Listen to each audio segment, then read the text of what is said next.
Welcome back to The Savvy Psychologist. I'm Dr. Ellen Hendriksen, and every week I'll help you meet life's challenges with evidence-based research, a sympathetic ear, and zero judgment. Heartbreak hurts, plus it affects our judgment. Suddenly, driving by our ex's house just to see, posting overwrought poetry on our blog, and a six-pack nightcap all seem like good ideas. Is there a quicker and healthier way to make it through the heartache? Yes, we just have to make it through the 3 emotional stages of being dumped. Let's call the first stage protest. There's disbelief, anger, and outcry. We spend a lot of time pretending not to care, and we fantasize equally about revenge and getting back together. Next comes despair. This is when it finally sinks in. It's over. We feel sad, hopeless, lethargic. A pint of ice cream passes as dinner. We cry into our journal or on our most patient friend's shoulder. But then there's recovery. We get off the floor, shave our legs or our scruffy facial hair, head back to the gym, reactivate our eHarmony profile, and genuinely move on. We're off the couch and back into life.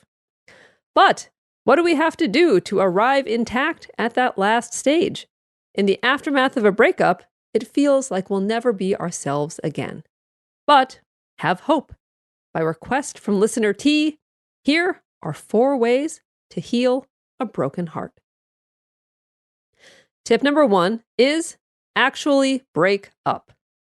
So, interestingly, recovery from a breakup depends not on how much you loved each other, on how long you were together, but instead, it depends on to what extent you accept the breakup. Once you truly accept that the 2 of you are no longer together, you can move on in a calm, clear-thinking way. But if you can't accept it, one thing that can help to achieve this is a clean break. Go cold turkey. Truly step out of the relationship, even though it's painful. Go no contact, at least for a while. Why? Like that one Yoda meme says, if onto your ex's Facebook page you go, only pain you will find. So, go ahead and unfollow and unfriend. It is okay to delete their contact info. It's not immature, it's protective. And you can always add it back after your broken heart has healed. Now, I hear you. No contact is really hard. Why? Because it generates a lot of negative emotion in the short term. It cuts off hope that our ex will change their mind. It makes us preemptively jealous. What if they're moving on and we're not? Plus, there's often an urge to break the rules, to sneak a peek on social media, to hang out just this once, which inevitably leads to having sex, even though you know you shouldn't. Now, speaking of sleeping with an ex, a study out of the University of Arizona found that for exes who can't move on, sex with an ex made them feel better. And this makes sense. Sex is a sign that there is still hope. When we're heartbroken, but our ex is still willing to sleep with us, we take it to mean all is not lost. Therefore, it makes sense that in the same study, participants who couldn't move on and weren't having post-breakup sex felt worst of all. So essentially, in the wise words of Dua Lipa, if you're under him, you ain't getting over him. If your partner isn't over you either, at least you're both in the same boat. But if one of you knows you're never ever getting back together, and the other still has hope, don't string them along. It's not fair. So, to sum it up, no contact is only needed if you're having trouble moving on. If you truly accept that the relationship is over, you feel whole, free, and relieved, then staying friends is fine and healthy.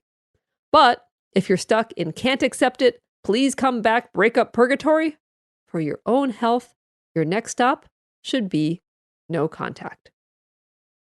Tip number 2, feel what you feel.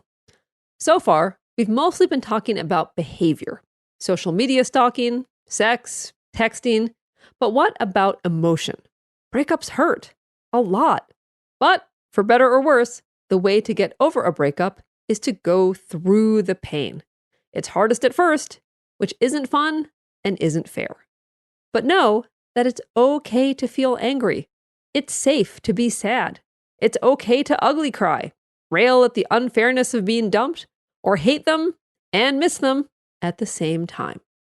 Just don't let your feelings cross the line into behavior. Don't key their car, post revenge porn, or boil their bunny. It doesn't help. Plus, it makes you look unstable. Thankfully, feeling bad doesn't last forever. Timelines are different for everyone.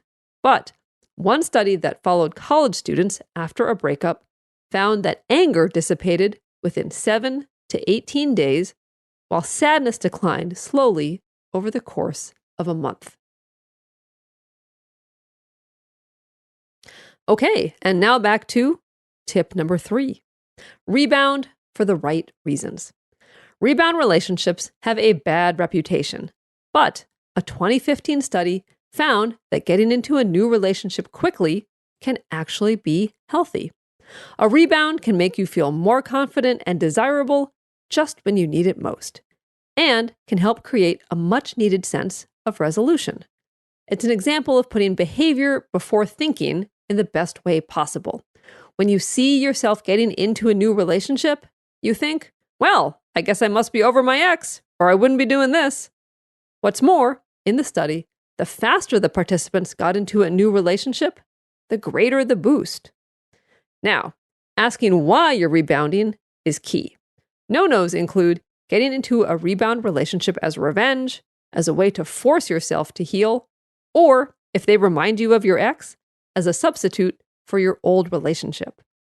But rebound relationships can be ideal if they help you bounce back from feeling rejected and worthless. There's nothing like feeling attractive and in demand when you're a bit shaky. And they're especially helpful if your previous relationship was bad. So, if you're like Kelly Clarkson and can breathe for the first time after your breakup, go ahead and rebound. And finally, tip number 4 is remember and build on who you are.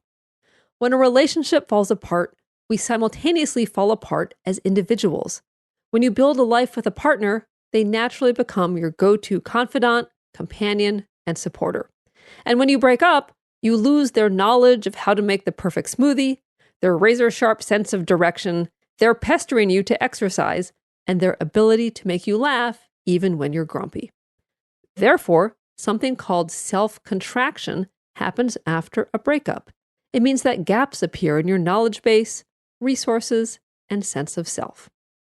Therefore, the antidote is to expand again. Get out there, not necessarily dating, but simply doing stuff.